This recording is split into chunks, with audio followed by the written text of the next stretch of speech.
तो हम करने जा रहे हैं वेब टेक्नोलॉजी का मोस्ट इम्पोर्टेंट क्वेश्चन जो कि एग्ज़ाम में आपको डायरेक्टली देखने के लिए मिल सकता है। जिसमें क्वेश्चन है, पहला क्वेश्चन हमारा है कि ये www होता क्या है और काम कैसे करता है।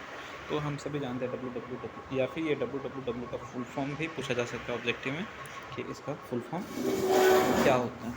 तो www का फुल फॉर्म तो हम सभी को पता है, नहीं भी पता हो तो यहाँ पे दिया है, देख सकते हैं। और www होता क्या है, तो ये जो इंटरनेट में हम लोग सर्च करते हैं कुछ, तो स्टार्टिंग में आपको www दिखता होगा।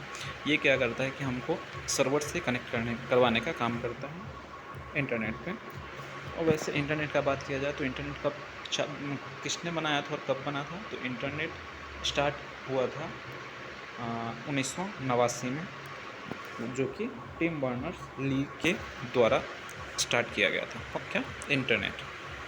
तो this is about all about www, and if you are talking about www then you must know about what is internet. अगर कोई पूछे या फिर क्वेश्चन में ही आया कि हाउ www वर्क्स, तो www वर्क्स मतलब इस तरह से काम करता है कि अगर जैसे हम गए क्रोम पे कुछ सर्च मारे, तो क्रोम उसके वेब सर्वर पे जाके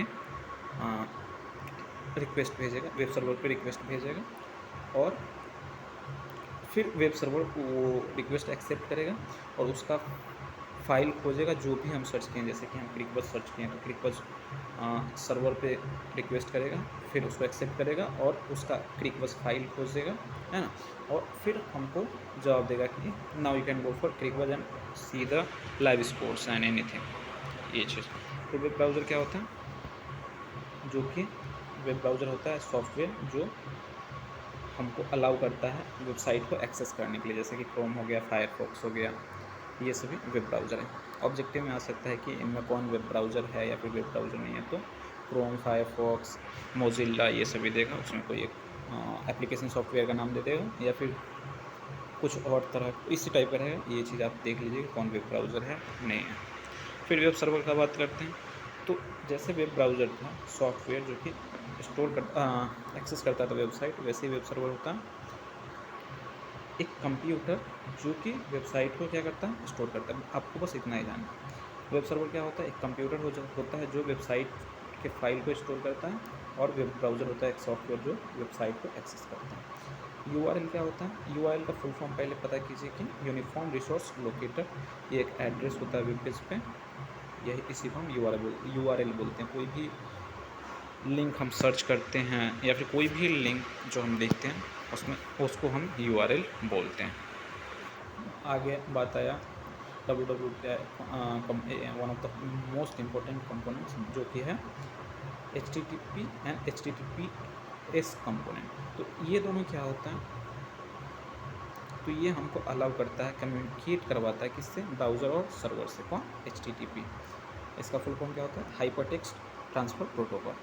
और इसी में अगर सिक्योर का बात आए तो HTTPS का यूज करते हैं। इसका फुल फॉर्म हो जाएगा hypertext transfer protocol secure version, वही चीज़ है। HTML क्या होता है, एक लैंग्वेज है जो कि वेब पेजेस क्रिएट करने के लिए हमको अलाउ करता है। तो HTML का यूज़ करके हम वेब पेजेस बना सकते हैं। हाइपर लिंक्स क्या होता है, links that connect one page to another page. एक पेज से अनदर दूसरे पेज को कनेक्ट करने वाली चीज़ को हम बोलते हैं hyperlink. This is all about components of www। बात करते हैं नेक्स्ट क्वेश्चन का। तो वेब ब्राउज़र क्या होता है, जैसे कि हम पीछे देखे थे वेब ब्राउज़र क्या था। वेब ब्राउज़र एक सॉफ्टवेयर था जो वेबसाइट को एक्सेस करता था। तो वही, अब web browser is a software application that allows users to access और व्यू वेबसाइट्स। वही चीज़ लिखना है आपको। कहीं भी कुछ भी पूछे कि वेब ब्राउज़र क्या होता है तो सेम डेफिनेशन आपको लिखना है। और एग्जांपल में देखो, Google Chrome, Mozilla Firefox, Microsoft Edge, safari, opera, ये सभी आपका ब्रेव ब्राउज़र का नाम सुने होंगे। ये सभी आपका क्या होता है, ब्राउज़र्स होता है। ब्राउज़र कैसे वर्क करता है, वही चीज़। Function of a web browser, ये फंक्शन क्या है वेब ब्राउज़र में, तो आप देख लीजिए कि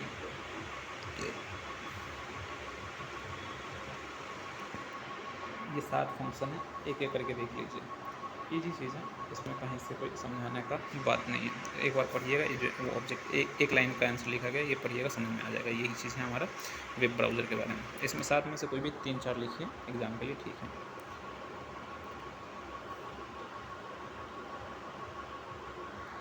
जैसे वेब ब्राउज़र पे हम वेब पेज को रिक्वेस्ट करते हैं, it's an HTTP request to the server to fetch web pages. Web page को फेच करने के लिए HTTP रिक्वेस्ट भेजता है कौन, वेब ब्राउज़र पे हम। रेंजरिंग HTML, it reads HTML CSS in JavaScript and displays the web page properly. HTML CSS JavaScript को रीड करता है और हमको शो करता है वेब पेज, मतलब एकदम प्रॉपर्ली शो करता है वेब पेज, ताकि हम आराम से कुछ भी उस पर देख सकें या फिर सर्च कर सकें, यही चीज़। नेविगेशन का बात करते हैं तो नेविगेशन क्या होता है, it allows us to go forward, backward और रिफ्रेश पेज। ये नेविगेशन होता है, जैसे कि पेज में आगे कहीं पे जाना है या फिर पीछे जाना है या फिर रिफ्रेश करना है, तो हम नेविगेशन का इस्तेमाल करेंगे। इसी तरह से सातों लिख लीजिए, इजी चीज़ है। आगे चलते हैं, define website and web page. Website और वेब पेज को डिफाइन करना और डिफरेंस बताना दोनों में। तो वेब पेज क्या होता है, तो वेब पेज एक सिंगल डॉक्यूमेंट होता है HTML का, जो कि ब्राउज़र में शो होता है। HTML का सिंगल डॉक्यूमेंट जो कि ब्राउज़र में शो होता है इज़ कॉल्ड एज क्या, वेब पेज। वेबसाइट क्या होता है, a website is a collection of many related web pages. इतना ही आपको ध्यान रखना। क्या वेबसाइट क्या होता है, collection of many related web pages. और वेब पेज क्या होता है, a web page is single document written in HTML that is displayed in browser. आपको इतना याद रखना। दोनों में डिफरेंस क्या होता है, वेबसाइट और वेब पेज में। तो सिर्फ सिंगल लाइन में ये याद रखिए कि एक वेबसाइट के अंदर मल्टीपल वेब पेजेस हो सकते हैं, ये चीज़। अब web page is single document while a website is a collection of many web pages. तो एक वेबसाइट के अंदर मल्टीपल वेब पेजेस हो सकता है, लेकिन एक वेब पेज के अंदर मल्टीपल वेबसाइट नहीं हो सकता। आपको इतना ही ध्यान रखना है, बाकी आप चारों देख सकते हैं।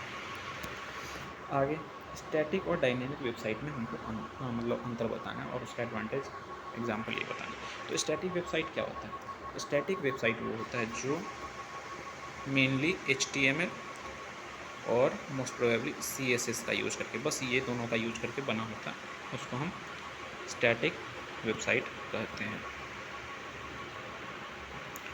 डायनेमिक वेबसाइट किसको बोलेंगे, जिसमें हम लाइक कुछ फंक्शन काम करवा सकते हैं। इसमें HTML CSS के साथ साथ जावास्क्रिप्ट या फिर रिएक्ट, ये सब भी इसमें ऐड रहेगा, ठीक है।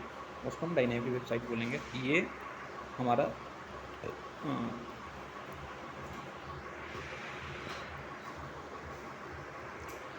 वही dynamic website changes it's content automatically based on user input, time, database data.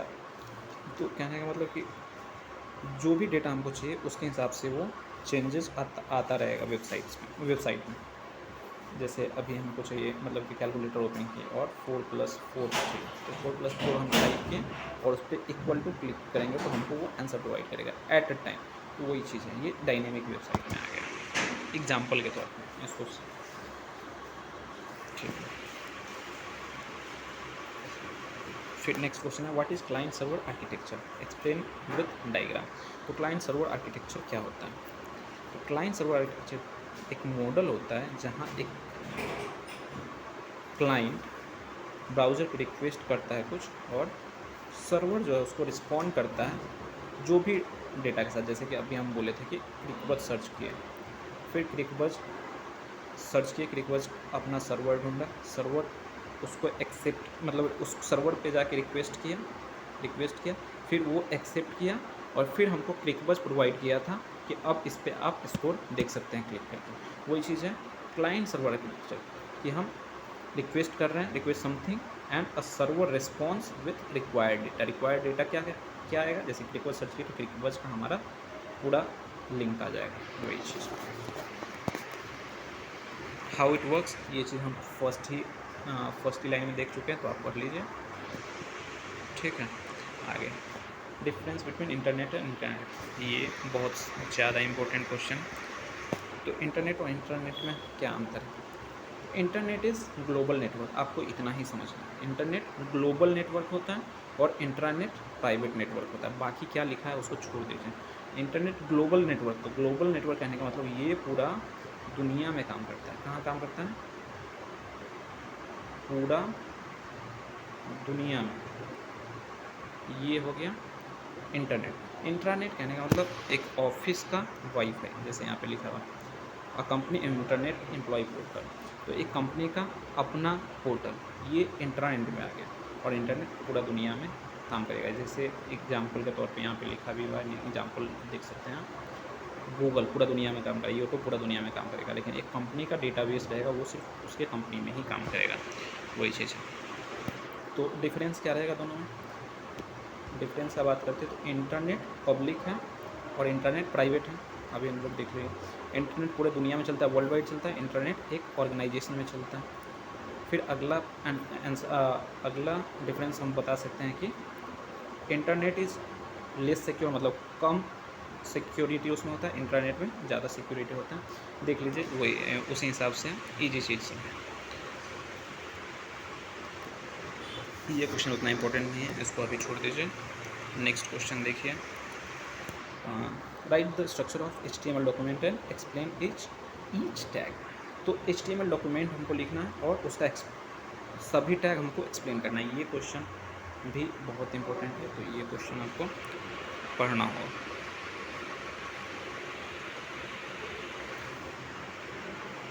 तो basic structure of HTML document क्या होता है? उसमें मेन जो रूट नोड होता है, तो रूट नोड ये HTML होता है। तो ये आपको HTML से स्टार्ट करना और HTML में एंड करना, फिर HTML से स्टार्ट करना, HTML में एंड करना। और उसके बाद इसमें दो मेन टैग होते हैं, एक हेड होता है और एक बॉडी होता है। तो बॉडी में जो कंटेंट लिखते हैं वो विजिबल होता है, ये ऑब्जेक्टिव में आ सकता है। तो बॉडी में जो भी कंटेंट लिखा होता है वो क्या होता है? विजिबल होता है। और हेड में जो भी कंटेंट होता है वो इनविजिबल होता है to users, invisible to users.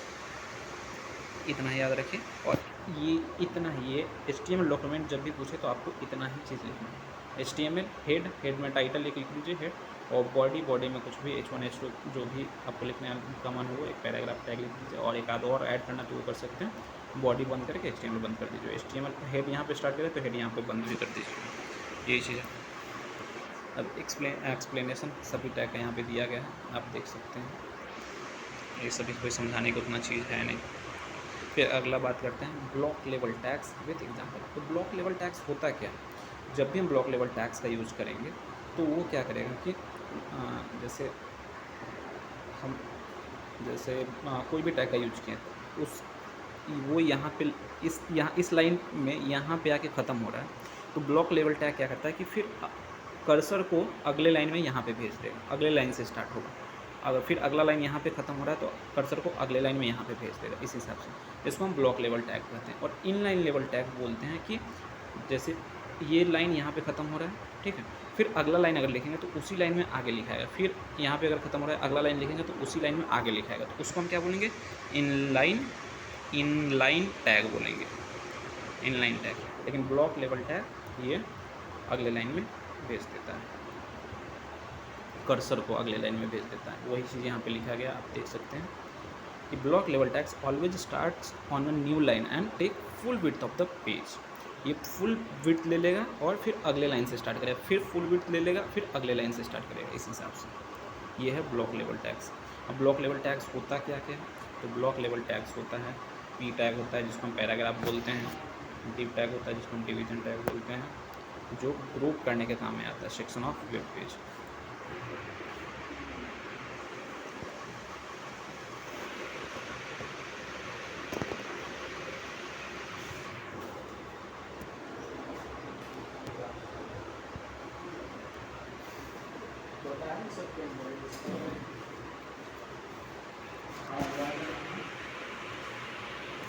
फिर प्री टैग आता है, ये प्री फॉर्मेटेड टेक्स्ट शो करता है। सोच text exactly as written in the code including spaces and line breaks. तो उसमें जैसे जैसे हम कोड में लिखेंगे उसी हिसाब से हमको शो करेगा। जैसे स्पेस हम छोड़ के लिखेंगे तो आउटपुट में भी हमको स्पेस छोड़ के ही आएगा। और फिर एज इट इज़ कि यहाँ पे अगर ख़त्म होगा तो अगला लाइन में स्टार्ट होगा, वही चीज़ है।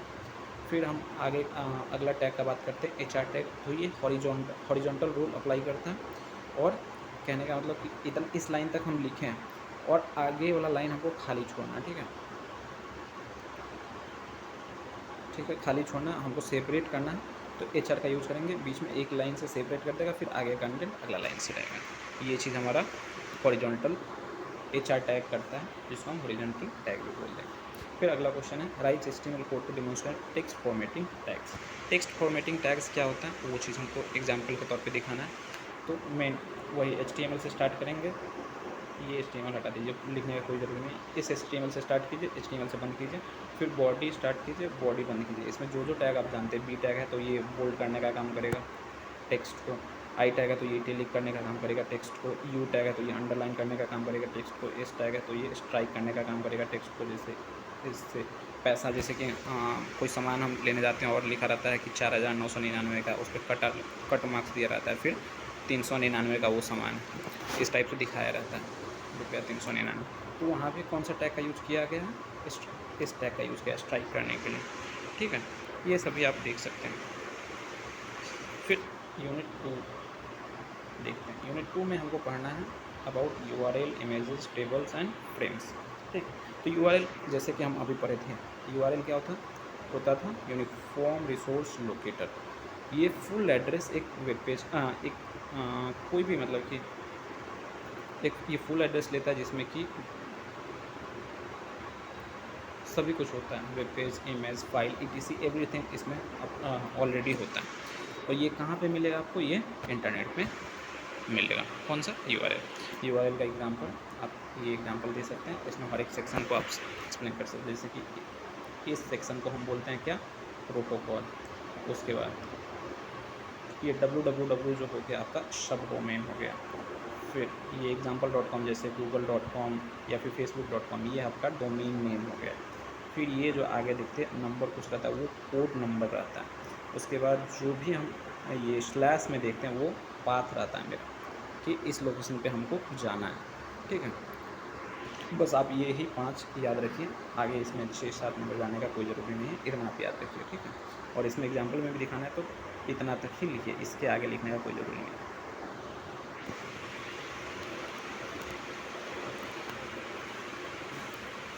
फिर अगला क्वेश्चन है difference between absolute URL and relative URL।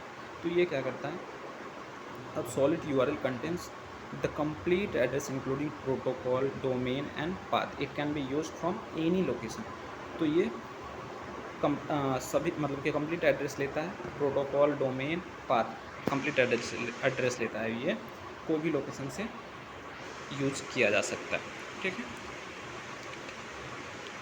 कहने का मतलब है कि जैसे हम ब्लू लिंक देखते तो उस पर क्लिक करते थे, वो दूसरा पेज पे लेके जाता था, है ना।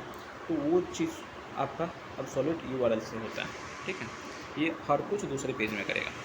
फिर एक आता है अब्सोल्यूट URL का एग्जांपल। तो ये एग्जांपल आप लिख सकते हैं एंकर टैग के अंदर, क्योंकि लिंक हमेशा एंकर टैग में ही होता है, ठीक है।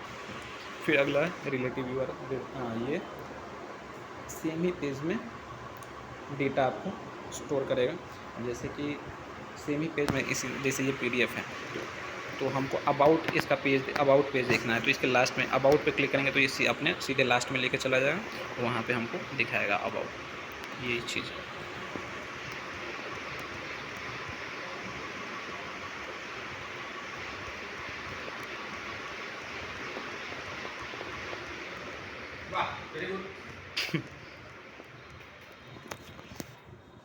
एंकर टैग जो हम देखे हैं उसको एक्सप्लेन करने का, तो एंकर टैग क्या करता है, हाइपरलिंक क्रिएट करने का काम करता है HTML में, और एक पेज को दूसरे पेज से कनेक्ट करने का काम करता है। उसका सिंटैक्स होता है एंकर टैग स्टार्ट करके, इसमें href एट्रीब्यूट बहुत इंपॉर्टेंट होता है। जो भी URL है URL वहाँ पे दीजिए, और टारगेट अगर ब्लैंक दे रहे हैं तो ये आपको अब्सोल्यूट में काम करेगा, ये दूसरे पेज पे आपको ले जाएगा। और अगर सेल्फ देते हैं तो सेम पेज में आपको आउटपुट देगा, वही चीज़।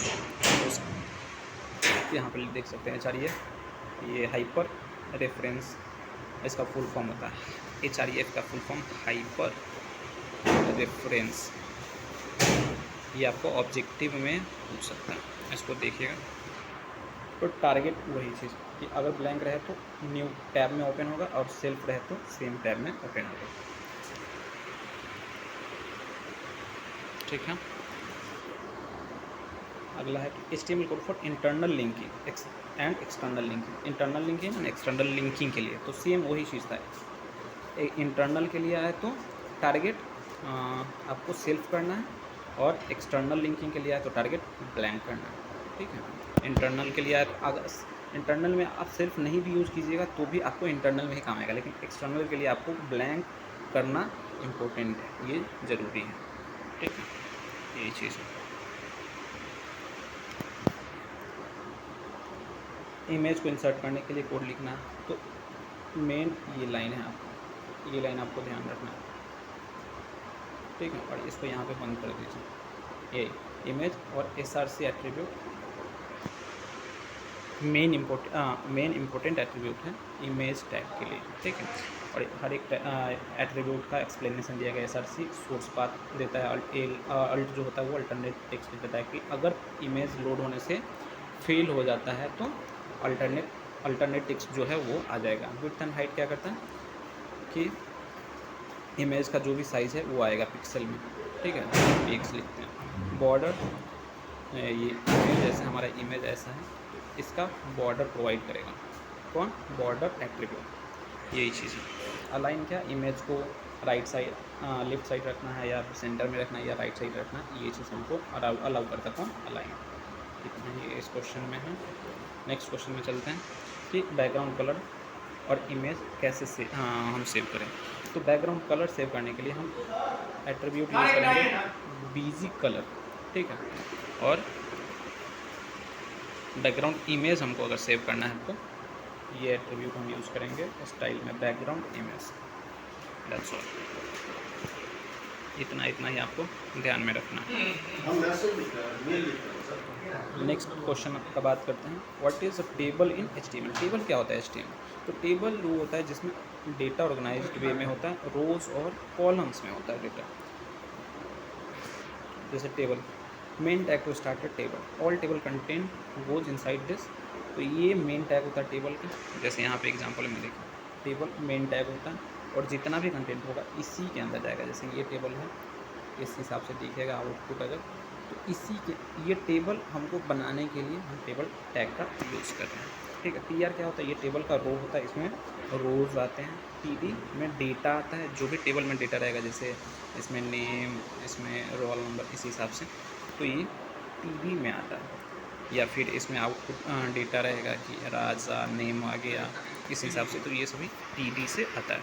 TH टेबल हेडर होता है। टेबल हेडर कहने का मतलब जो ऊपर वाला लाइन में हम लिखते हैं वो TH से आएगा। ठीक है, और ये हमेशा बोल्ड रहेगा और सेंटर्ड रहेगा। ये चीज़ आपको ध्यान में रखना है कि जब भी हम TH टैग का यूज़ करेंगे तो उसका जो आउटपुट रहेगा वो बोल्ड रहेगा और सेंटर्ड रहेगा। ठीक है, आपको इतना यही 4 एट्रीब्यूट उसमें याद रखें।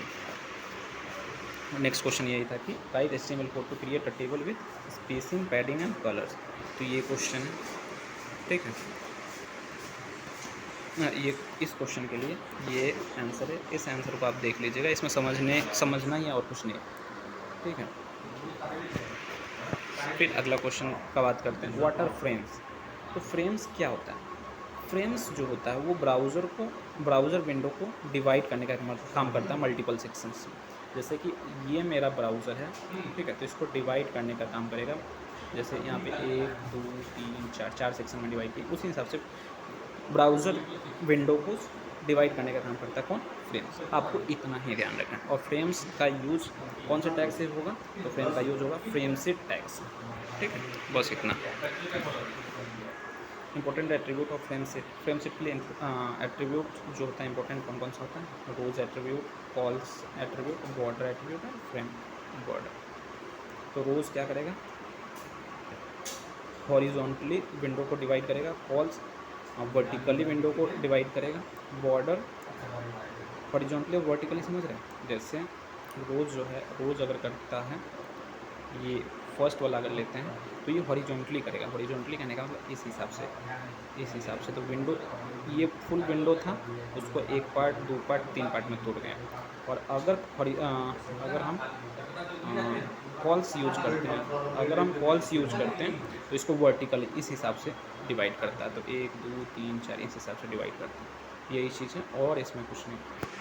ठीक है, तो हम और last question from second unit is create a web page using frames का यूज करके हमको एक वेब पेज बनाना है। तो आप ये चीज़ एग्जांपल देख सकते हैं, HTML से स्टार्ट होगा, HTML से एंड होगा।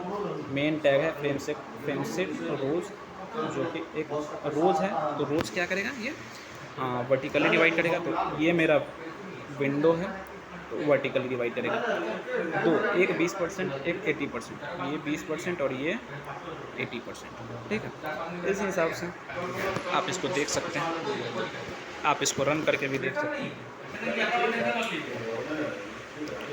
नेक्स्ट यूनिट का बात करते हैं हम, यूनिट 3 CSS में हम एंटर कर चुके हैं। तो CSS क्या होता है? CSS का फुल फॉर्म पहले आप ध्यान रखिए, कैस्केडिंग स्टाइल सेट्स। ये HTML डॉक्यूमेंट को स्टाइल और डिज़ाइन करने के काम में आता है। ठीक है, जो कि look, layout, colours, fonts, spacing, everything ये देखता है कौन? CSS। CSS का ज़रूरी क्यों होता है? तो जैसे कि अगर हम घर बना लिए तो घर को थोड़ा पेंट वेंट करके अच्छा दिखने के लिए हम पेंट वेंट करते हैं, तो वही चीज़ CSS में कि HTML डॉक्यूमेंट हम बना दिए तो उसको अच्छा दिखने के लिए हम CSS का इस्तेमाल करेंगे, जैसे करेंगे। एडवांटेज CSS का है, आप देख लीजिएगा एक एक करके, और कुछ नहीं है इसमें। बात करते हैं आगे inline, internal and external CSS का। तो इनलाइन CSS की HTML डॉक्यूमेंट जहाँ भी है उसी सेम डॉक्यूमेंट में अगर हम CSS भी इस्तेमाल कर रहे हैं तो ये उसी डॉक्यूमेंट में सेम टैग में, जैसे हम P टैग यूज़ कर रहे हैं तो P टैग में ही अगर हम CSS इस्तेमाल कर रहे हैं कलर, ठीक है, तो ये हमारा इनलाइन CSS हो गया। वही CSS directly written inside an HTML tag. फिर इंटरनल CSS की बात करें तो सेम टैग में वो नहीं लिखा है, लेकिन सेम HTML डॉक्यूमेंट में CSS को हम स्टाइल टैग के अंदर लिख सकते हैं। ये हमारा हो जाएगा क्या? Internal CSS। फिर हम बात करते हैं एक्सटर्नल CSS का। तो एक्सटर्नल CSS के लिए दूसरा फाइल बनाना होगा, उसको हमको सेव करना होगा .css एक्सटेंशन से। ये तीनों ऑब्जेक्टिव के लिए भी आ सकता है कि अगर हम एक्सटर्नल CSS का यूज करते हैं तो फाइल नेम कौन से एक्सटेंशन से सेव होगा? .css एक्सटेंशन से। अगर हम इंटरनल CSS का यूज़ करते हैं तो स्टाइल टैग के अंदर ही हमको स्टाइलिंग करना होगा, CSS इस्तेमाल करना होगा। इनलाइन CSS का यूज़ करते हैं तो सेम टैग के अंदर ही हमको CSS इस्तेमाल करना होगा। सभी यहाँ पे दिया गया, आप आराम से देख के कर सकते हैं। बात करते हैं what is CSS selector. CSS selector क्या होता है? तो CSS selectors are use to select HTML elements and apply styles to them. तो CSS सेलेक्टर्स HTML एलिमेंट्स को सेलेक्ट करता है और उसमें स्टाइल अप्लाई करता है। जैसे एक CSS सेलेक्टर हुआ क्लास सेलेक्टर, जिसको हम डॉट से इंडिकेट करते हैं, डॉट का यूज करके उसमें हम स्टाइलिंग करेंगे। तो use to select elements with a specific class name, जो भी क्लास नेम देंगे उसी के हिसाब से CSS का इस्तेमाल करेंगे। Multiple elements can have the same class, बहुत सारे एलिमेंट का क्लास सेम हो सकता है। We use a dot before the class name.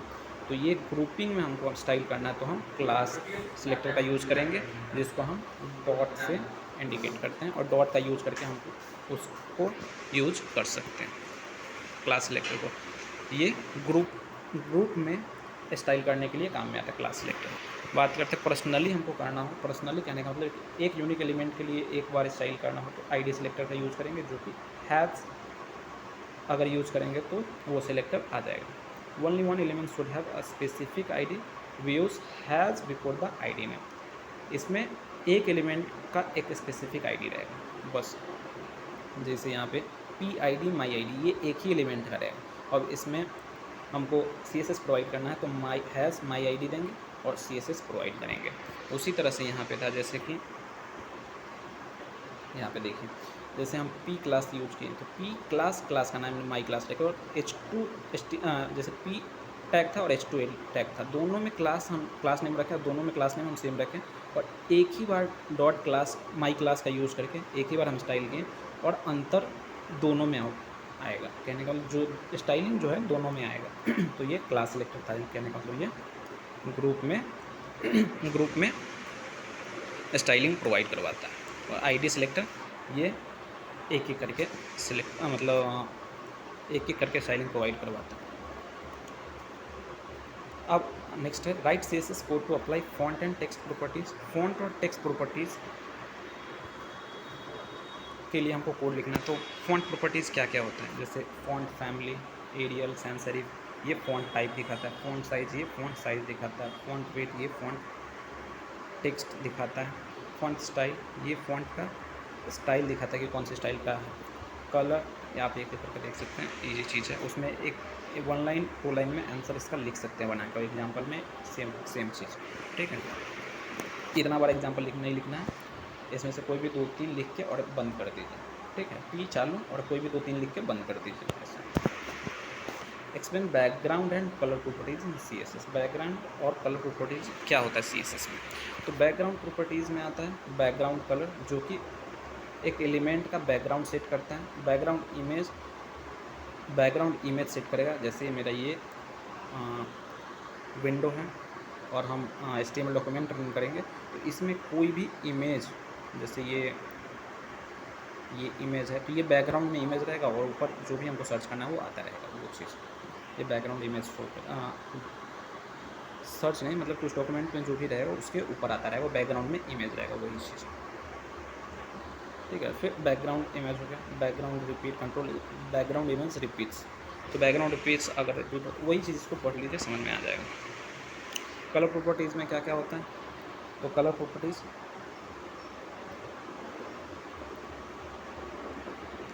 इस हिसाब से भी मिल सकता है, इस हिसाब से मिल सकता है और इस हिसाब से का भी यूज़ करके हमको कलर का इस्तेमाल कर सकते हैं। डायरेक्ट कलर लिख के आ सकता है और कलर में हैज़ लिख के और ये कोड लिख के भी आ सकता है, जिसको हम हेक्स कलर बोलते हैं। और कलर में RGB का यूज करके भी मतलब कलर का इस्तेमाल कर सकते हैं, जिसको हम RGB कलर कहते हैं। 3 तरह से कलर का यूज कर सकते हैं। 3 प्रॉपर्टीज़ होता है कलर का। अगर कलर प्रॉपर्टीज़ क्वेश्चन आए तो, जैसे कलर प्रॉपर्टीज़ क्वेश्चन है तो कलर प्रॉपर्टीज़ में वो तीनों हम लिख सकते हैं। क्या कलर, ये डायरेक्ट कलर का नाम और हेक्स कलर, और ये था क्या RGB कलर, ये तीनों प्रॉपर्टीज़ हैं। और अगर पूछें background and colour, background properties के बारे में, तो बैकग्राउंड प्रॉपर्टीज़ होता है background colour and background image, यही चीज़ है। अब इसमें मेन यही 2 लिखना, अगर बैकग्राउंड प्रॉपर्टीज़ आए तो यही 2 लिखना, इतना सब लिखने की ज़रूरी नहीं है। HTML code using internal CSS to style a web page. Web page को स्टाइल करने के लिए इंटरनल CSS का इस्तेमाल करना, ठीक है। इंटरनल CSS का इस्तेमाल करके एक वेब पेज को हम स्टाइल कैसे कर सकते हैं। तो नॉर्मल HTML कोड, HTML से स्टार्ट होता है, HTML से स्टार्ट किए, हेड होता है पहले, हेड में जो भी हमको लिखना है वो टाइटल, और स्टाइल टैग भी हमारा हेड में ही प्रेजेंट होता है, जो कि हमको वेब पेज पे नहीं दिखता है, ठीक है। और हेड को बंद कर दीजिए। बॉडी में जो हमको वेब पेज पे दिखाना है, तो हमको ये 3 चीज़ वेब पेज पे दिखाना है, तो ये 3 चीज़ लिख दी है। जैसे H1 my style web page, paragraph tag में लिख दिए this is a normal paragraph with internal CSS, और P क्लास ये क्लास नेम एक लिए और उसको भी हमको स्टाइल करवाना है। तो ये 3 चीज़ को हमको स्टाइल करवाना है। तो डायरेक्ट हम बॉडी में एक बैकग्राउंड कलर फिक्स कर दिए कि ये कलर उसमें रहेगा, और जो भी फॉन्ट रहेगा वो एरियल फैमिली का रहेगा, ठीक है।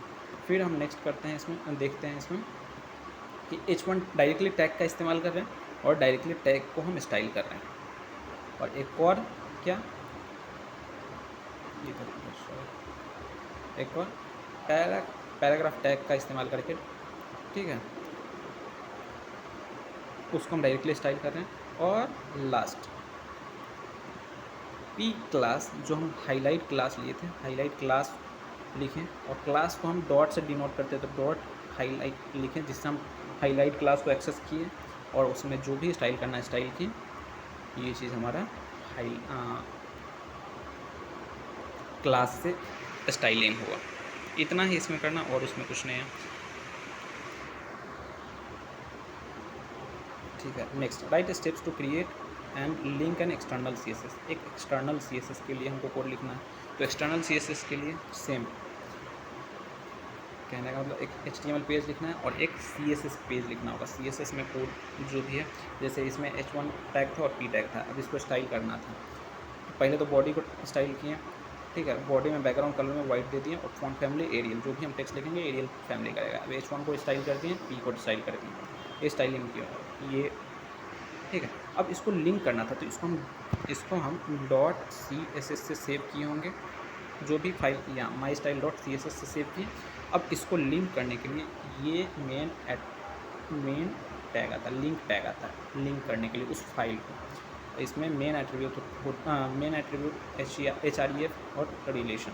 तो रिलेशन स्टाइल सी टाइप का रिलेशन है और एक हाइपर रेफरेंस क्या है कि उस CSS फाइल को हम कनेक्ट करें। बस इतना ही आपको यहाँ पे लिखना है, ठीक है।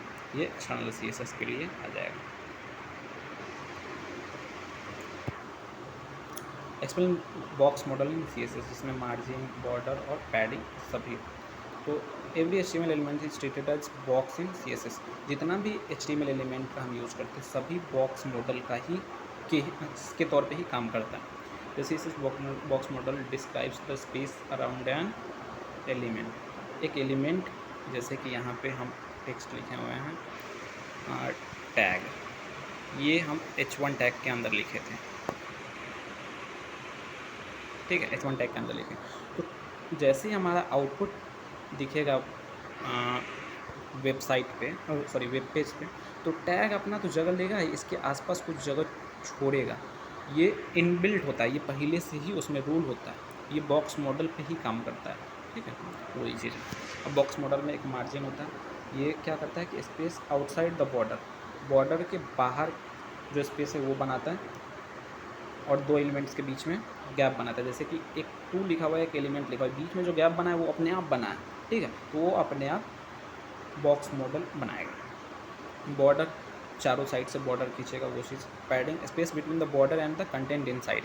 अब ये बॉक्स था, तो इस बॉक्स के और अंदर जो कंटेंट लिखा हुआ टैग, इस बीच में जो भी गैप है उस गैप को शो करने के लिए हम पैडिंग का इस्तेमाल करते हैं। कंटेंट, द एक्चुअल टेक्स्ट और इमेज इनसाइड द एलिमेंट।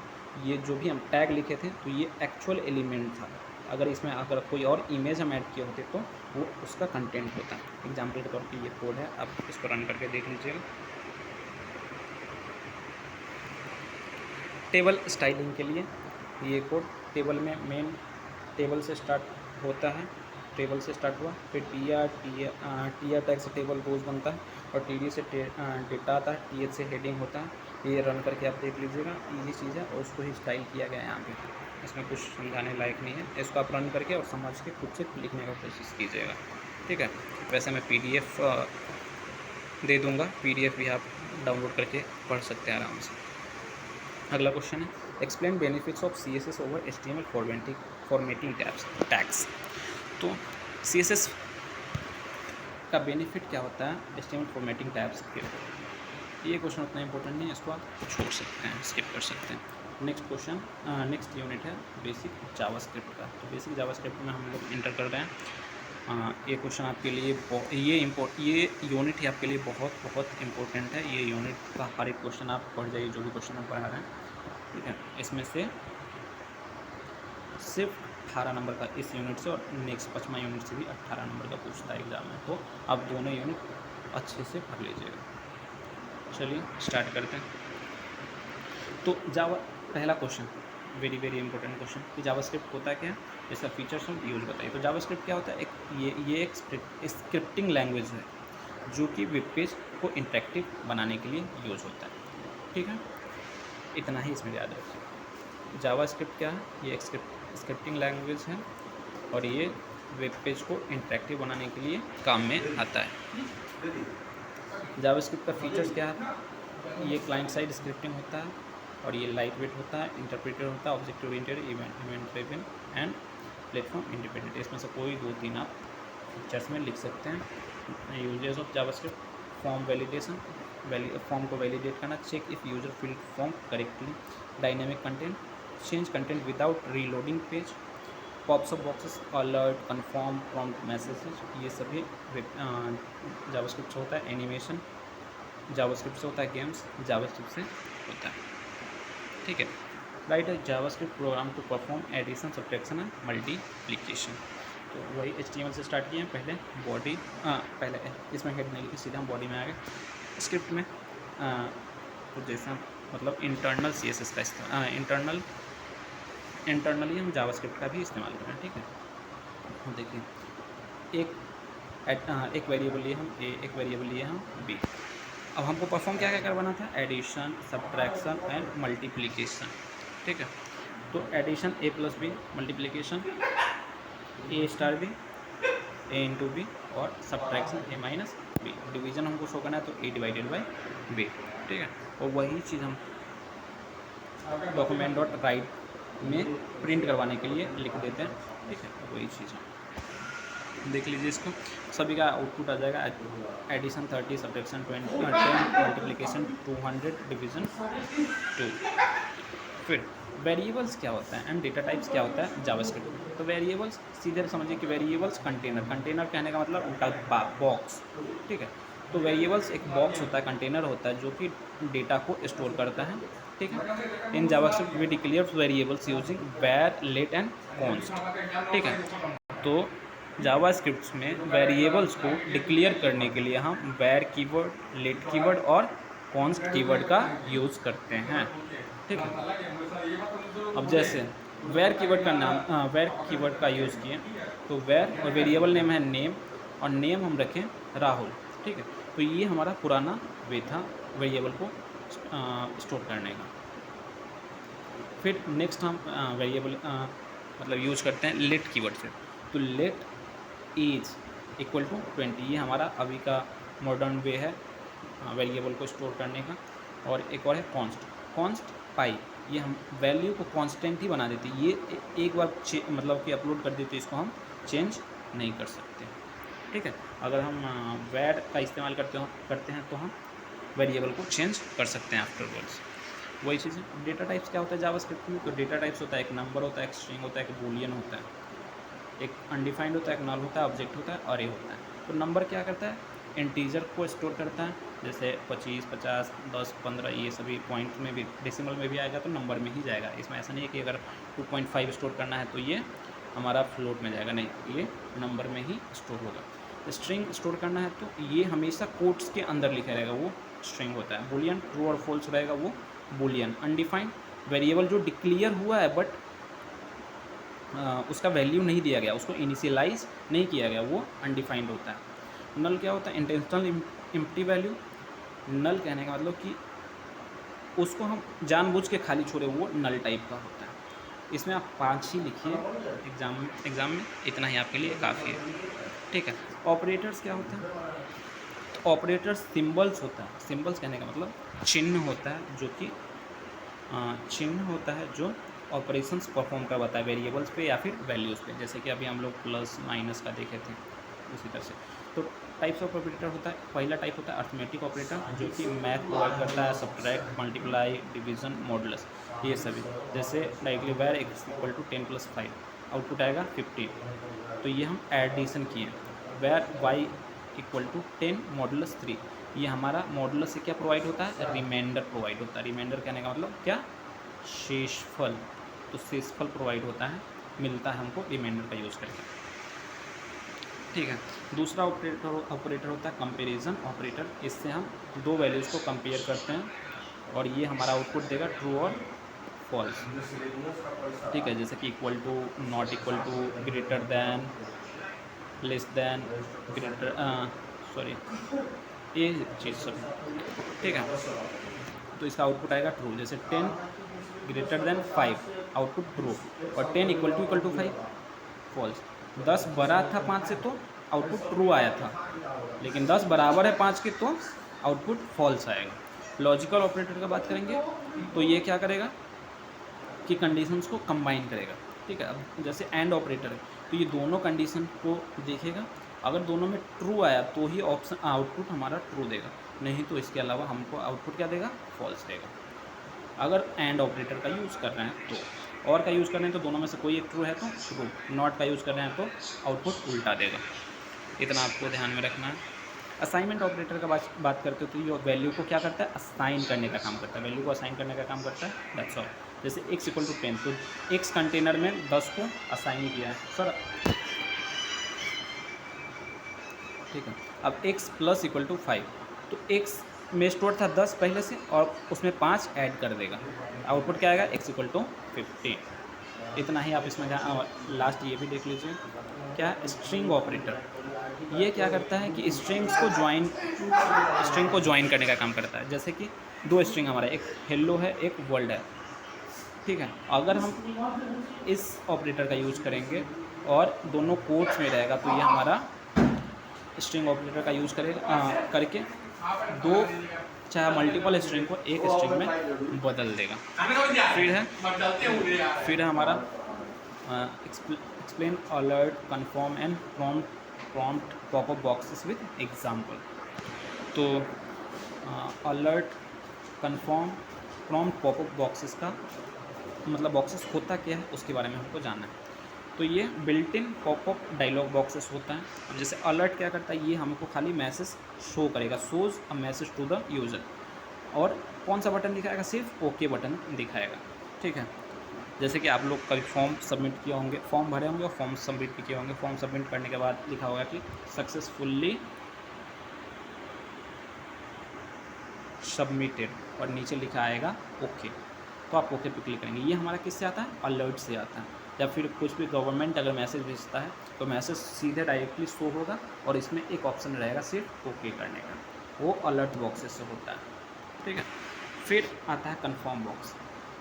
तो कन्फर्म बॉक्स क्या करता है, ask the users to confirm something. User से पूछता है और बोलता है कि आप ही इसको वेरीफाई करके कन्फर्म करिए। अगर मतलब कि इसका आउटपुट क्या आएगा, या तो ट्रू में आएगा या फॉल्स में आएगा। अगर सही है तो ओके, नहीं तो कैंसिल। इसमें दो तरह का बटन होता है। इसका एग्जांपल ये है, अलर्ट का एग्जांपल ये था। अब एग्जांपल आपको एग्जांपल वहाँ पे लिखना है और ये बहुत इंपॉर्टेंट क्वेश्चन है, इसको आप पढ़ लीजिएगा। प्रॉम्प्ट बॉक्स क्या होता है, तो ये यूज़र को बोलता है वैल्यू इंटर करके, वैल्यू कुछ लिख के वहाँ पे जैसे बॉक्स आएगा, इस टाइप का बॉक्स आएगा, उसमें आप वैल्यू लिखिए और फिर यहाँ पे रहेगा एक ओके कैंसिल, ठीक है। वही चीज़ है, एक वैल्यू लिखने का रहेगा इनपुट फील्ड और एक रहेगा ओके बटन और एक कैंसिल बटन। अगर आप वैल्यू कुछ लिखें और उसके बाद ओके लिखें तो ये इंटर्न टेक्स्ट को रिटर्न करेगा, नहीं तो आपको ऐसे का छोड़ देगा, कैंसिल कर देगा उतना, ठीक है।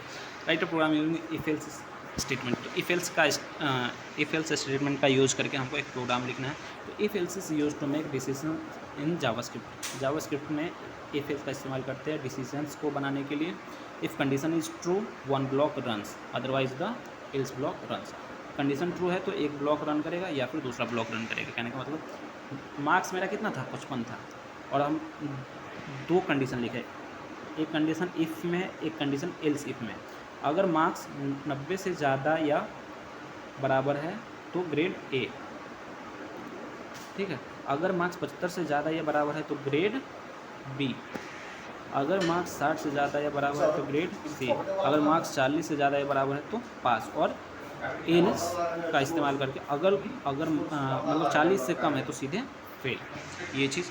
अब आउटपुट क्या आएगा, मेरा मार्क्स कितना आया था, 55 आया, तो आउटपुट क्या आएगा मेरा, 55 कितना है, 60 से ज़्यादा है, तो 60 से ज़्यादा में हमारा क्या आएगा, ग्रेड सी। नहीं 55 है तो 60 से कम आएगा ना, तो 40 से ज़्यादा आएगा, 40 से ज़्यादा आएगा तो पास, तो आउटपुट इसलिए पास आएगा। इसमें हम जो भी वैल्यू, अगर वैल्यू हम चेंज करेंगे तो हमारा आउटपुट इस हिसाब से वेरी करेगा और आउटपुट चेंज होता रहेगा। स्विच स्टेटमेंट का यूज़ करके हमको एग्जांपल लिखना है। तो स्विच स्टेटमेंट क्या करता है, use to select one block of code to run from many options. बहुत सारा ऑप्शंस में से किसी एक ब्लॉक ऑफ कोड को सिलेक्ट करना ही हमारा स्विच स्टेटमेंट कहलाता है।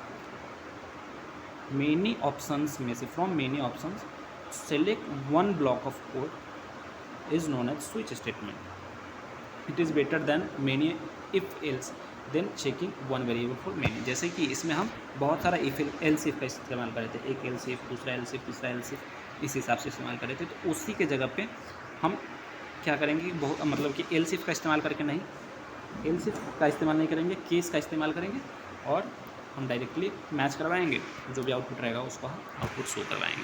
ये हमारा सिंटैक्स है, सिंटैक्स लिख सकते हैं, स्विच एक्सप्रेशन, केस वैल्यू 1 जो भी कोड रहेगा, और लास्ट में ब्रेक लिखना जरूरी है, क्योंकि ब्रेक लिखेंगे तो ही वहाँ पे इस प्रोग्राम रुकेगा, ब्रेक नहीं लिखेंगे तो प्रोग्राम आगे रन होता रहेगा।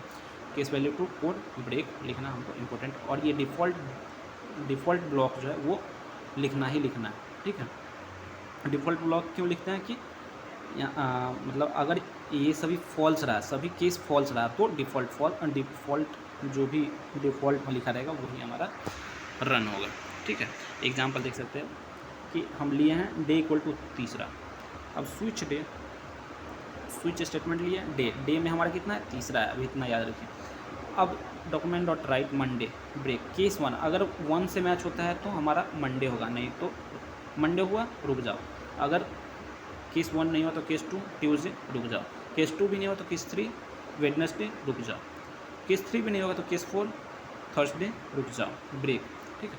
और अगर ये चारों भी फॉल्स है तो कौन सा होगा, वीकेंड, ठीक है। ये चीज़ तो 3 था, 3 कहाँ पे, केस 3 मिल रहा है वेडनेसडे आउटपुट आएगा, वही output Wednesday. Note break is important, without break all cases after the matching 1 will also run. अगर हम ब्रेक नहीं लिखते हैं तो आउटपुट इसमें क्या आता, वेडनेसडे के बाद थर्सडे भी आ जाता और वीकेंड भी आ जाता। इतना पे वेडनेसडे के बाद रुकता नहीं, थर्सडे भी आ जाता, वीकेंड भी आउटपुट में आ जाता है। यहाँ पे थर्सडे और वीकेंड भी आ जाता है। उसी को हम रोकने के लिए हम ब्रेक का इस्तेमाल करते हैं कि आउटपुट आते समय उतना भी ब्रेक ले ले, उतना भी रुक जाए, और जो हमको जो कंडीशन मैच करेगा सिर्फ वही आउटपुट दे, ठीक है। नेक्स्ट है write a JavaScript program using a for loop. For loop का इस्तेमाल करके हमको एक जावास्क्रिप्ट का प्रोग्राम लिखना है। तो इसका सिंटेक्स में देखिए, एक ही लाइन में इनिशियलाइज भी होगा, कंडीशन भी चेक करेगा और इंक्रीमेंट भी होगा, ठीक है। और नेक्स्ट आगे कोड लिखा रहता है, तो वो चीज़ आपको यहाँ पे देखने को मिलेगा। For var i equal to 1 ये डिक्लेयर किया और डिक्लेरेशन और इनिशियलाइजेशन किया, और ये कंडीशन चेक कर रहा है आई लेस देन इक्वल टू 10, और ये अपडेट कर रहा है, ठीक है। तो वो 1 से लेकर 10 तक प्रिंट करना था, ये कोड लिखें 1 से लेकर 10 तक प्रिंट करेगा। हमको 5 का टेबल प्रिंट करवाना है, तो ये कोड लिखे 5 का टेबल प्रिंट करवाएगा, यही चीज़ है 5 का टेबल, ठीक है। वाइल लूप का इस्तेमाल करके यूजिंग ऑफ वाइल और डू वाइल लूप, एक वाइल का इस्तेमाल करके और डू वाइल का इस्तेमाल करके, ये सभी इंपॉर्टेंट है, तो ये आपको जानना जरूरी है। वाइल लूप का इस्तेमाल करके कैसे रन करेगा, तो कंडीशन अगर ट्रू है तब भी अंदर एंटर करेगा और रन करेगा कोड। अगर कंडीशन ट्रू नहीं है तो उतना पर से रिटर्न आएगा कोड, ठीक है। The condition check before the loop body runs, loop का बॉडी चेक करने से पहले ही कंडीशन चेक होगा, ठीक है।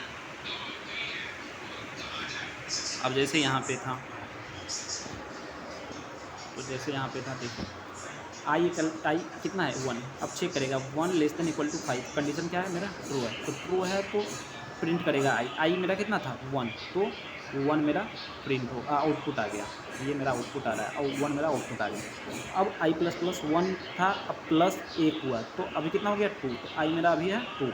अब चेक करेगा 2 लेस देन इक्वल टू 5, तो कंडीशन क्या है मेरा अभी भी 2 है, क्योंकि 2 छोटा है 5 से। अब 2 प्रिंट करेगा फिर बढ़ेगा आई प्लस प्लस, तो 2 + 1 कितना हो जाएगा मेरा 3 हो जाएगा, तो आई मेरा अभी कितना है 3 है। चेक करेगा condition 3 less than equal to 5, condition true है। अब आई प्रिंट करेगा, आई मेरा कितना था अभी 3 है, तो 3 प्रिंट करेगा, उस हिसाब से 5 तक प्रिंट करेगा, कंडीशन 5 के बाद फॉल्स होने लगेगा, 5 रन हो गया। अब यहाँ पे कितना आएगा, मान लो 6 आया, तो 6 less than equal to 5, condition क्या हो गया फॉल्स हो गया, तो इतना भी प्रोग्राम रुक जाएगा, इसलिए इतना ही आउटपुट आएगा। डू वाइल लूप क्या, do while loop runs the body first then checks the condition, ये पहले बॉडी को रन करवा देगा, उसके बाद कंडीशन चेक करेगा, ठीक है। So it runs at least once even if condition is false, अगर कंडीशन फॉल्स भी रहा तो भी एक बार ये रन करेगा ही करेगा, क्योंकि ये रन पहले ही करता, बाद में कंडीशन चेक करता है। कौन, डू वाइल लूप। आपको अंतर भी डिफरेंस भी पूछता है वाइल लूप और डू वाइल लूप में, तो आपको डिफरेंस में भी वही लिखना है कि वाइल लूप पहले कंडीशन चेक करता है और डू वाइल लूप पहले कोड चेक करता है, उसके बाद कंडीशन चेक करता है, ठीक है। वही चीज़ आपको लिखना है। अरे क्या होता है जावास्क्रिप्ट में, तो अरे वही होता है जो मल्टीपल वैल्यूज़ एक ही नेम पे स्टोर करे, इतना ही लिखना है। An array is a variable that can store multiple values in a single name. Values are stored at index position starting from 0, तो वैल्यूज जो भी स्टोर होता है वो इंडेक्स पोजीशन से होता है, जो कि 0 से स्टार्ट होता है। अब जैसे डिक्लेयर करते हैं, तो var fruits apple, banana, mango, orange. अब इसका इंडेक्स क्या हो, ये 0 नंबर पे, ये 1 नंबर पे, ये 2 पे, ये 3 पे, इस हिसाब से रहेगा। ये इतना ये एग्जांपल में लिखिए और बढ़ जाइए अगर आपको कन्फ्यूज़न हो रहा है तो, ये सब लिखने की कोई ज़रूरी नहीं है, ठीक है। ऐसे अगर लिखना है तो आप समझने के लिए समझ सकते हैं। तो वेयर फ्रूट्स, ये एप्पल लिख दिए थे, बनाना, मैंगो, ऑरेंज, सभी का इंडेक्स, ये 1 इंडेक्स था, इसका 2 था, इसका 3 था, इसका 4 था, ठीक है। अब हमको अरे का लेंथ जानना है, तो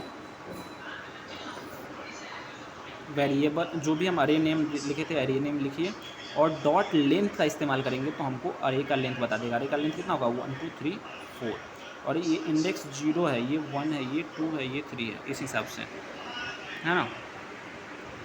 अब फर्स्ट नंबर पे क्या है वो चेक करने के लिए हम इंडेक्स की इस्तेमाल करेंगे। तो ये क्या था, इंडेक्स 0 था इंडेक्स, तो अरे नेम और इंडेक्स, अरे नेम फ्रूट्स और इंडेक्स कितना 0 0, तो हमारा आउटपुट क्या आएगा, एप्पल, ठीक है, वही चीज़ है।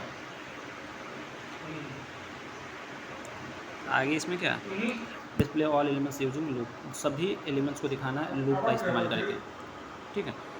तो I equal to 0, I equal to 0 मतलब कि मान लीजिए एप्पल पे है अभी।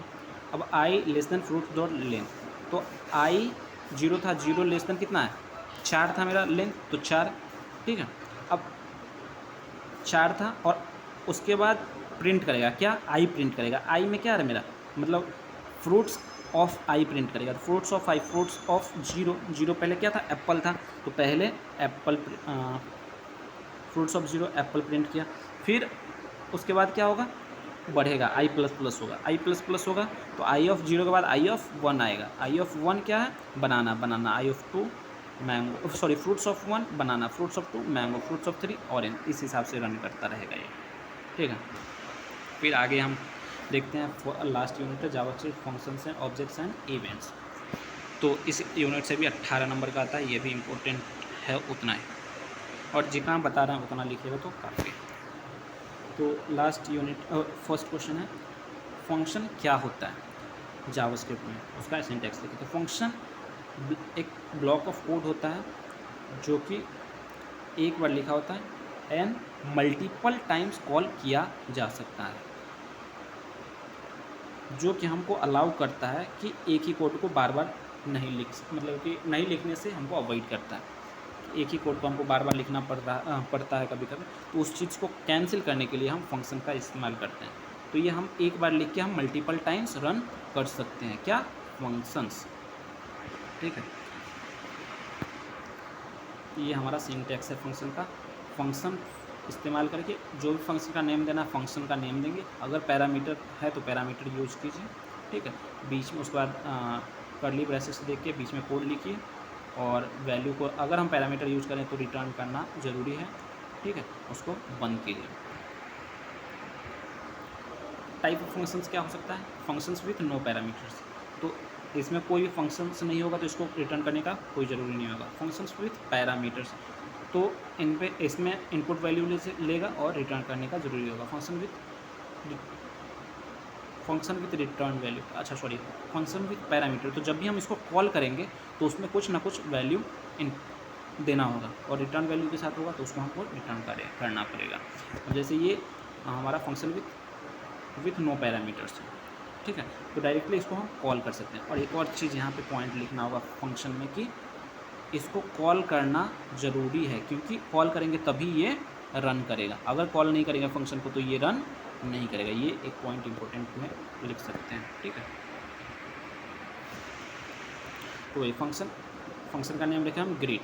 अब अलर्ट भेजे, हेलो वेलकम टू जावास्क्रिप्ट। अब फंक्शन को कॉल करना ज़रूरी है, अगर कॉल नहीं करेंगे तो आउटपुट नहीं आएगा, इसलिए हम कॉल किए। अब कॉल किए तो आउटपुट आएगा हेलो वेलकम टू जावास्क्रिप्ट, और ये अलर्ट में था तो अलर्ट में आएगा और ओके बटन आएगा, इस हिसाब से, ठीक है।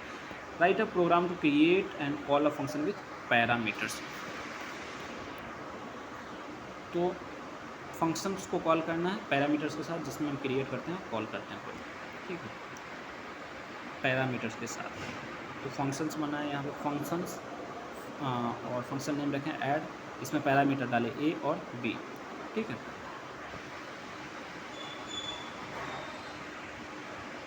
अब ए और बी रखें, अब उसको हम मान लीजिए मतलब एडिशन करेंगे तो मतलब कि एक वेरिएबल लिए सम, उसमें हम ऐड कर दिए और रिटर्न किए क्या, यही वेरिएबल हम रिटर्न किए। अब लेकिन जैसे हम फंक्शन बनाए थे तो इसको हमको क्या करना ज़रूरी था, कॉल करना ज़रूरी था, कॉल करना ज़रूरी था, कॉल करेंगे तभी रन करेगा। तो हम इसको यहाँ पे कॉल किए लास्ट में, var result equal to add 15, 25। अब ये 15 25 क्या है, 15 ए है और 25 बी है, ठीक है।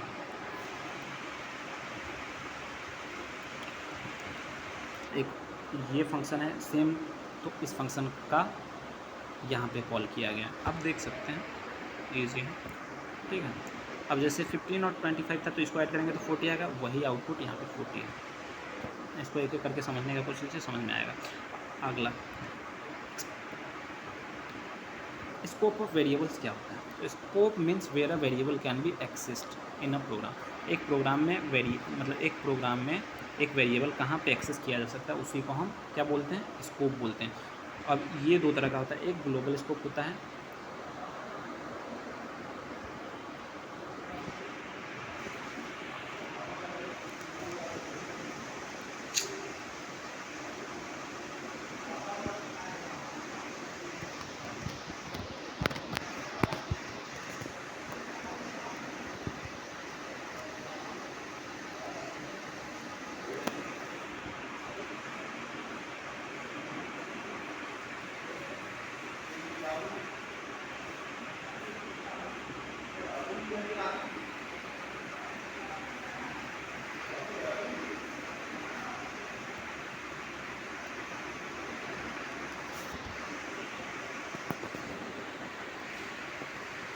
तो वही देख सकते हैं यहाँ पे, एक ग्लोबल स्कोप होता है, एक लोकल स्कोप होता है, एक ब्लॉक, ये ब्लॉक स्कोप छोड़ दीजिए, ब्लॉक स्कोप छोड़ दीजिए, मेन ग्लोबल स्कोप और लोकल स्कोप समझिए। ग्लोबल स्कोप क्या होता है कि ये फंक्शन के बाहर डिक्लेयर होता है और ये हम हर जगह काम करेगा, फंक्शन में भी काम करेगा, फंक्शन के बाहर भी एक्सेस किया जा सकता है, फंक्शन के अंदर भी एक्सेस किया जा सकता है, फंक्शन के बाहर भी एक्सेस किया जा सकता है।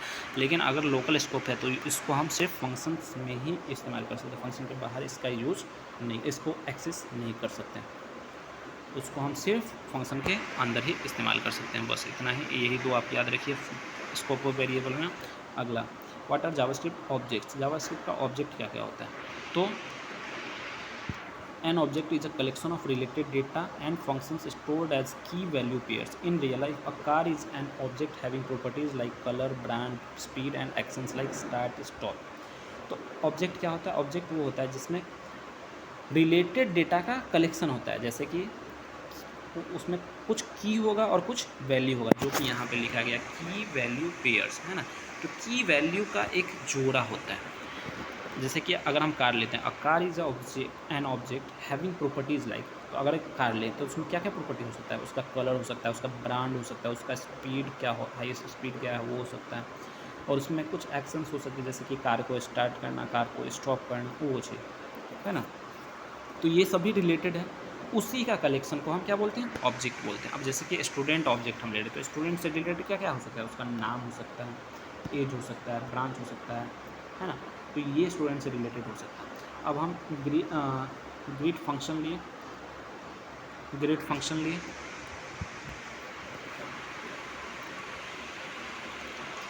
और हाँ उसमें हम फंक्शन के अंदर कुछ लिखे और लास्ट में हम ग्रीट को कॉल किए, स्टूडेंट डॉट ग्रीट करके हम कॉल किए यहाँ पे, स्टूडेंट डॉट ग्रीट से, है ना, इससे हम कॉल किए। अब उसमें हम नाम मतलब कि जो हम ग्रीट में लिए थे, अब उसको हमको एक्सेस करना है। जैसे फंक्शंस था मेरा var student equal to name Rahul age 20 branch CSE, ये फंक्शन के अंदर आ गया, ये राहुल नाम के स्टूडेंट का सारा रिलेटेड डेटा है। अब उसको हम एक एक करके एक्सेस करना है, तो कैसे करेंगे, तो फंक्शन नेम और dot name, function name dot name जो यूज़ किए हुए हैं ये नेम, तो उसका नाम आ जाएगा, फंक्शन नेम डॉट एज करेंगे, सॉरी फंक्शन नेम और मतलब स्क्वायर ब्रैकेट का यूज़ करके उसमें हम ये कोड का यूज करके डालते हैं, तो उसका एज हमको दे देगा और लास्ट में हम कॉल कर दिए तो हमारा पूरा का पूरा आउटपुट आ गया।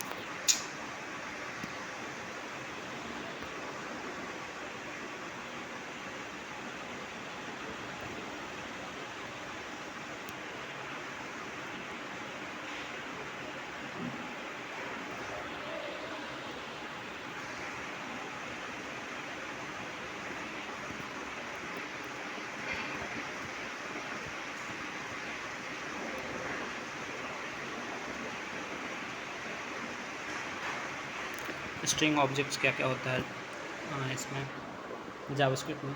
तो स्ट्रिंग ऑब्जेक्ट में मल्टीपल चीज़ आता है जो कि बिल्ट इन स्ट्रिंग भी होता है बिल्ट इन मेथड के तौर पर। जैसे कि एक स्ट्रिंग है मेरा हेलो वर्ल्ड, अब इसका लेंथ कितना होगा, तो स्ट्रिंग जो हम लिए और डॉट लेंथ का इस्तेमाल करेंगे तो टोटल लेंथ बता देगा। जो भी है इसको हमको अपर केस में ही लिखवाना है खाली, तो टू अपर केस का इस्तेमाल करेंगे string name dot to upper case, तो पूरे को अपर केस में कर देगा। टू लोअर केस अगर यूज करते हैं तो लोअर केस में कन्वर्ट कर देगा सभी वर्ड को। ठीक है, यही चीज़ है, इसको एक एक करके आप देख सकते हैं, इसमें और कुछ नहीं है। स्प्लिट करना है तो स्प्लिट का इस्तेमाल करेंगे, ट्रिम करना है तो ट्रिम का इस्तेमाल करेंगे, इसको रिप्लेस करना चेंज करना है तो रिप्लेस का इस्तेमाल करके इसका आउटपुट एग्जाम्पल यहाँ पे है। ठीक है, अब एक है explain date and math object with example. Date and math object with example. Date object क्या होता है, मैथ ऑब्जेक्ट क्या होता है। तो डेट ऑब्जेक्ट क्या होता है, use to work with date and times. डेट और टाइम के साथ काम करना ही हमारा डेट ऑब्जेक्ट होता है। जैसे कि अभी टाइम क्या है, अभी डेट क्या है, अभी ईयर कौन सा, अभी मंथ कौन सा, अभी डेट कौन सा दिन है, अभी कौन सा आवर चला है। आवर कहने का मतलब अभी 8:23 हो रहा है, ऊपर देख सकते हैं, तो कौन सा आवर होगा, 8 आवर होगा। डे ऑफ वीक कौन सा है, आज कौन सा दिन है, जो दिन है, अगर संडे है तो 0 रहेगा, इस हिसाब से वो चीज़ है। मैथ ऑब्जेक्ट क्या होगा, तो मैथ ऑब्जेक्ट जो मैथमेटिकल कांस्टेंट होता है वो मैथ ऑब्जेक्ट में आता है। जैसे कि पाई, तो पाई का वैल्यू कितना 3.14, ये मैथ डॉट राउंड ऑफ 4.7, तो 4.7 जो कि 4.5 से ज़्यादा है तो राउंड ऑफ करेगा तो ये क्या करेगा 5 करेगा। और फ्लोर करता है, तो फ्लोर करने का मतलब कि पॉइंट के बाद जो भी उसको हटा दो, राउंड्स डाउन करेगा, कम करेगा एक। ठीक है, तो वो फ्लोर करता है तो 4। इस हिसाब से एक एक करके आप देख सकते हैं। इसमें कोई भी 2-3 पाई लिख दीजिए, राउंड लिख दीजिए, फ्लोर लिख दीजिए, यही 3 लिख दीजिए, एग्जाम्पल में काफ़ी है। आगे what are events in JavaScript, explain common events. तो इवेंट्स क्या होता है जावास्क्रिप्ट में, तो इवेंट्स वो एक्शन होता है जो कि ब्राउज़र में होता है। JavaScript can respond to these events and run code when they happen. कहने का मतलब कि जब हम, जैसे ये मेरा वेब पेज है, ठीक है, अब हम कुछ क्लिक करते हैं, वेब पेज में कुछ क्लिक करते हैं, वो दूसरा पेज पे हमको लेके जाता है, चाहे वो कोई चीज़ की वजह से काम कर रहा है। कहने का मतलब जैसे यहाँ पे हम जूम कर रहे हैं या फिर जूम डाउन कर रहे हैं, तो ये कुछ काम कर रहा है, ये कुछ इवेंट प्रोवाइड कर रहा है जो कि जावास्क्रिप्ट के वजह से कर रहा है। अब इसमें कुछ जावास्क्रिप्ट का इवेंट्स होता है जैसे कि on click events, on load events, on mouse over events, on mouse out events, on change events, on key press event, on submit event. ये 7 तरह का इवेंट होता है, इसमें कोई भी 4-5 आप लिख सकते हो। ऑन क्लिक इवेंट्स कि हम क्लिक करेंगे तो वो हमको आउटपुट प्रोवाइड करेगा। कहने का मतलब अगर दूसरा पेज भी ले जाना है तो दूसरा पेज पे ले जाएगा, क्लिक करेंगे तो 2 बार क्लिक, जैसे कि क्लिक करेंगे तो कुछ तो उसमें काम करवाएगा, जैसे हम क्लिक करें तो इसमें लिखा रहा है वो चीज़ ऑन क्लिक। और ऑन क्लिक करने मतलब कर्सर से जब हम माउस का इस्तेमाल करते हैं, कर्सर दबाते हैं, क्लिक करते हैं, वो क्लिक से, ठीक है, वही चीज़। Fires when user clicks on an element, एक एलिमेंट पे यूज़र क्लिक करेगा तो वो चीज़ काम करेगा। On load, fires when the page finishes loading, तो पेज जो लोड करता रहता है इस टाइप से लोड करता रहता है, ठीक है। ऑन लोड वही होता है कि पेज जब लोडिंग ख़त्म कर देता है तब वो आता है, वही अलर्ट पेज लोडेड टाइप का। ऑन माउस ओवर, तो जब भी हम माउस किसी के ऊपर ले जाएंगे तो वो दूसरा तरह से रिएक्ट करेगा, वो वर्ड वो एलिमेंट, उसको हम ऑन माउस ओवर बोलेंगे। ऑन माउस आउट, उस पर से अगर हम माउस हटा देंगे तो वो दूसरा टाइप से रिएक्ट करेगा, वो एलिमेंट, वो ऑन माउस आउट होता है। ये चीज़ सभी है, ठीक है, एक एक करके आप इसको देख सकते हैं। सबमिट करना हो तो सबमिट करने के लिए files when a form is submitted, वही चीज़ है। ये इम्पोर्टेंट नहीं है, आप इसको छोड़ सकते हैं,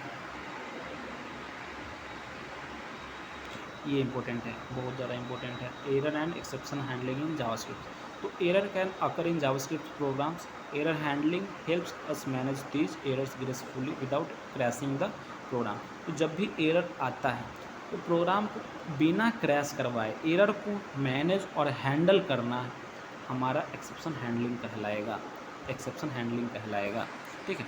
types of error in JavaScript, एक सिंटैक्स एरर होता है जावास्क्रिप्ट में, जो कि अगर कोड हम गलत लिख लिए तो आ जाएगा, ठीक है। एक रन टाइम एरर आता है, errors that occurs while program is running, तो प्रोग्राम रन करते हुए जो प्रोग्राम एरर आता है उसको हम रन टाइम एरर करते हैं। Program runs but gives wrong output, ये लॉजिक एरर आता है, ठीक है, लॉजिक एरर से होता है। एक्सेप्शन हैंडलिंग, एक्सेप्शन हैंडलिंग जैसे कि एक्सेप्शन अभी हम लोग देखे थे यहाँ पे कि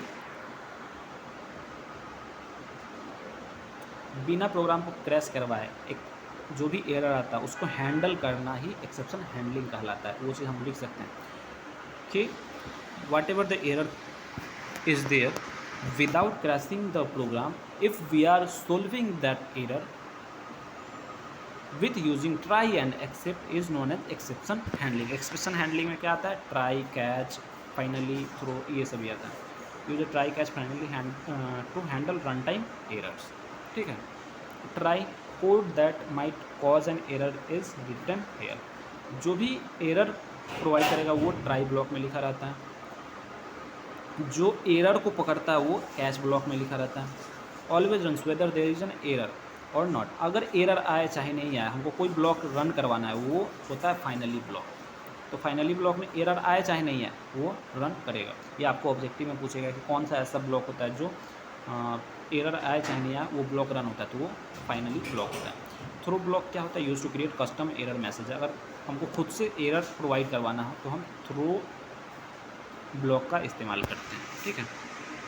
ट्राई कैच फाइनली का यूज़ करके हम प्रोग्राम लिखना था, ये हम प्रोग्राम लिखें। तो ट्राई में इसमें जो भी एरर आता है वो एरर, ठीक है, ये एरर हमारा पकड़ेगा। फाइनली ब्लॉक एरर आए चाहे नहीं आए ये हमारा क्या करेगा, रन करेगा। ये प्रोग्राम इतना पे ख़त्म हो जाता है, ठीक है। ये दूसरा प्रोग्राम है, फिर ये एरर देगा, ठीक है। ये कैच है, ये क्या करेगा, एरर को कैच करेगा, पकड़ेगा, और फाइनली एरर आया चाहे नहीं आया ये क्या करेगा, इसको एरर को मतलब कि ये पूरे पार्ट रन होगा, एरर आए चाहे नहीं आए। इतना और इतना ही है आपका। इसी के साथ वेब टेक्नोलॉजी ख़त्म होता है। आप इसको आराम से इसको देख सकते हैं, पढ़ सकते हैं, और इसको प्रैक्टिस कीजिए। जितना अच्छा ज़्यादा प्रैक्टिस कीजिएगा उतना अच्छा रहेगा। और इसमें अगर कोई भी डाउट है तो आप पूछ सकते हैं, मैं कोशिश करूँगा इसको नेक्स्ट वीडियो और नेक्स्ट पार्ट में क्लियर कर दूँ। और all the best for your exams, अच्छे से एग्ज़ाम दीजिए, बैक नहीं लगाइए, मेरा यही मोटिव है। चलिए।